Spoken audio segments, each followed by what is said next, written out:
Okay, dear students, so today let us learn a bit of calligraphy. See, calligraphy, this is a very important line. Now, this line is known as the line of universal beauty. Everything depends on your mastering of this line, है ना? इस line को अगर आप ठीक से master कर गए तो आप एक अच्छे कैलीग्राफर हो सकते हैं। और कई बार लोगों की उम्र गुजर जाती है और वो उस चीज को नहीं कर पाते हैं। तो अब देखिए कैसे ये लाइन काम आती है।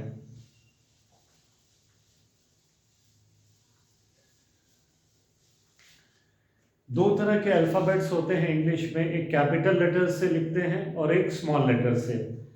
तो आज हम लोग प्रैक्टिस करेंगे कि कितने तरीकों से हम लोग कैपिटल ए लिख सकते हैं। ठीक है, तो शुरू करते हैं।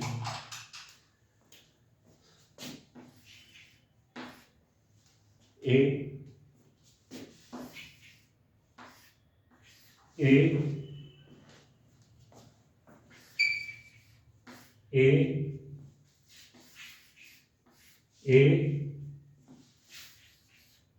ए। अब ये जो ए है ये गलत है। अगर हम लोग कॉपर प्लेट कैलीग्राफी की बात करें तो ये ऐसे नहीं होना चाहिए, ये ऐसे होना चाहिए। ये ये ये ये खैर ये हर किसी का स्टाइल है। It is a very subjective thing. Subjective मतलब सब्जेक्ट टू सब्जेक्ट वेरी करेगा। सब्जेक्ट का मतलब होता है पर्सन, व्यक्ति से व्यक्ति पे निर्भर करता है। तो एक बार फिर से, ऐसे आए ऐसे आए, ऐसे लिए ऐसे, सीखा आपने?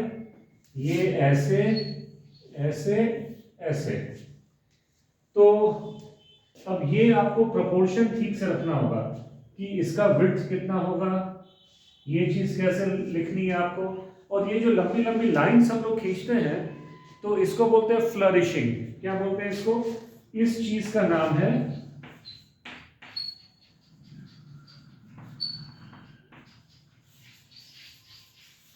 ये जो मैंने किया, ये जो लाइन ऐसे ऐसे मैंने घुमाई, तो कैलीग्राफी में इसको फ्लरिशिंग बोला जाता है।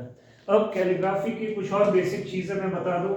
एक तो मैंने बताया लाइन ऑफ यूनिवर्सल ब्यूटी। ये मैं भी अभी तक इसमें उतना परफेक्ट नहीं हुआ हूं, अभ्यास कर रहा हूं और ये जीवन पर्यंत चलता ही रहेगा, अभ्यास की बात है ये। एक मिनट, मैं इसको ऐसे लिखता हूं। ये जो है, देखिए ये जो चौक से उतना परफेक्शन नहीं आता है, इसके लिए वो स्पेसिफिक निब से कागज पे अगर मैं लिखूंगा तो वो परफेक्ट आएगा। क्यों? क्योंकि ये जो एजेस होता है ना, यहाँ पे लाइन थिन होगी और ये थिक होगी। अब एक चीज और देखिए, अब मान लीजिए हम लोग ए लिख रहे हैं तो ये जो नीचे आए तो लाइन मोटी गई, फिर ऊपर गए तो पतली, और फिर नीचे आए तो मोटी। क्योंकि अब लाइन अगर ऊपर से नीचे होगी तो प्रेशर से आप आ सकते हैं, लेकिन नीचे से ऊपर जानी है तो पतली जानी है। तो एक बार फिर से अभ्यास करते हैं।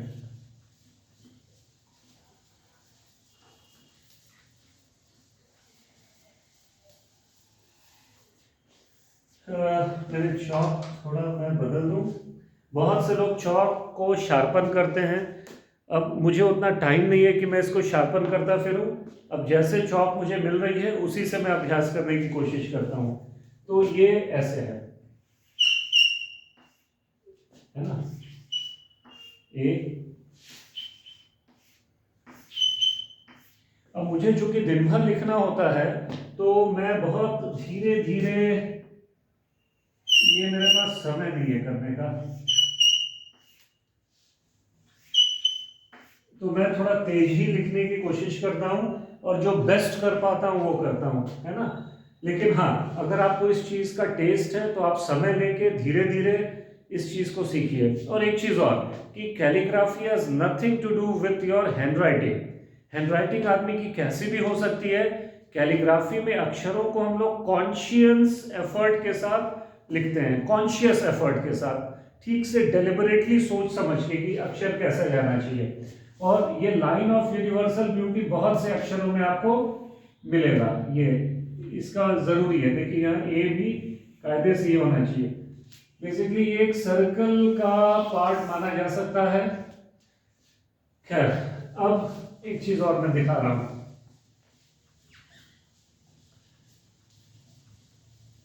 चार चीजों को आप हमेशा याद रखेंगे अगर आपको हैंडराइटिंग इंप्रूव करनी है, जो भी आपका लेवल है उसमें अगर और इंप्रूवमेंट चाहते हैं तो there are 4 things that will improve your handwriting. 4 things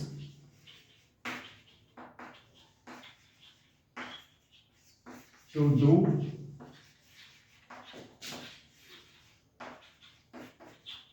to improve one's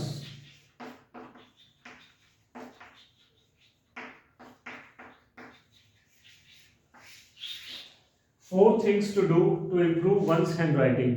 अब सबसे पहली चीज क्या है कि जो अल्फाबेट्स होते हैं उनकी हाइट बराबर होनी चाहिए। सारी हाइट जो है सारे अक्षरों की एक सी होनी चाहिए। अगर आप स्केल लेके चलें तो जैसे ये मैंने लिखा, एन की भी हाइट, ई की भी हाइट, एस की भी हाइट एक होनी चाहिए। अब बहुत से लोग ऐसे लिखेंगे ओ एन ई एस, बहुत से बच्चे ऐसे लिखते हैं। अब ये देखिए इसकी हाइट यहीं तक है, इसकी हाइट यहाँ तक आई नहीं। स्कूलों में कई बार होमवर्क दिया जाता है कि आप रोज 5 पेज लिखें, 10 पेज लिखें, उससे हैंडराइटिंग अच्छी होगी। ऐसा नहीं है। इसलिए नहीं है कि अगर कोई गलत रास्ते पे बढ़ गया है तो उस पर और तेज लिखे और आगे बढ़े तो गलत ही बढ़ता रहेगा, है कि नहीं। तो उन सिद्धांतों को समझना जरूरी है पहले, जिससे आप अपनी हैंडराइटिंग को बेहतर कर सकते हैं। तो पहला सिद्धांत क्या है कि सारे अक्षरों की हाइट जो है ना वो बराबर रखें, है ना। उसके बाद देखिए सारे अक्षरों को खाना आपको एक समान खिलाना है, राइट। इस चीज को आप समझिए। मतलब पहली चीज क्या थी कि uniform height, uniform height of the alphabet. Next is maintain uniform width of the alphabets. तो जितने भी अक्षर हैं उनका जो विड्थ है वो मोटापा जो है वो बराबर रखना है। अब जैसे कि जैसे क्या लिखें, जैसे एप्पल लिखते हैं APPLE, तो आपने देखा क्या समस्या यहाँ है, ये P इतना है, ये वाला P इतना मोटा हो गया। तो नहीं, अक्षर तब एक समान अगर उनका मोटापा रहेगा, विड्थ बराबर रहेगी तो देखने में सुंदर लगते हैं। आप कभी प्रिंटेड फॉर्म के जो लेटर्स देखते हैं सब एक समान हाइट के होते हैं, एक समान विड्थ होती है, तो वो अच्छे लगते हैं। अब जो तीसरी और सबसे महत्वपूर्ण चीज है कि slant, the beauty comes by giving a uniform slant, कि बेसिकली एक तरफ झुकाएं। ओके, स्पेसिफिकली अगर आप राइट साइड थोड़ा सा झुकाएंगे तो वो बेहतर है, या और अगर आप स्ट्रेट लिखना चाहते हैं तो स्ट्रेट, है ना। अगर आप सीधा लिखना चाहते हैं, बहुत से लोग सीधा लिखते हैं, मैं भी सीधा लिखता हूं। My real handwriting is I write straight. Calligraphy is consciously I write, so I can write whatever way I feel like. Otherwise I write straight. So ये देखिए the proper slant. अब जैसे कोई बच्चा ऐसे लिखे एप्पल, APPLE, तो ये P ऐसे स्लैंट है, ये P सीधे है, ये L थोड़ा ऐसे है, तो ये गलत है। अगर इन 3-4 चीजों को ध्यान दिया जाए तो नॉर्मल हैंडराइटिंग भी कहीं कैलीग्राफी से कम नहीं लगेगी, बराबर आ जाएगा लेवल। तो चौथी चीज क्या है कि give proper shape to the alphabets. अब हम लोगों ने एलकेजी में जो पढ़ा है, प्रॉपर ए कैसे लिखना है, स्मॉल ए ऐसे लिखना है, ऐसे लिखना है, so you have to give. अब जैसे मुझे आज भी याद है कि मेरे एक स्टूडेंट की कॉपी में चेक कर रहा था और उसने ये लिखा,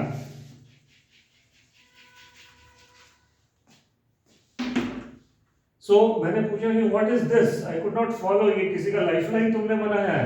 तो इट टोल्ड नो सर ये तो I have written minimum MINIMUM। अब मुझे तो बड़ा कंफ्यूजन इसमें लग रहा है। So minimum MINIMUM। सो अगर आप प्रॉपर शेप नहीं देंगे तो देखिए ऐसे ही लाइफ लाइन बना लेंगे आप। So always give the fourth and the most important point is give proper shape to the alphabets। तो आज तो मैंने ऐसे ही थोड़ा बहुत बताया है।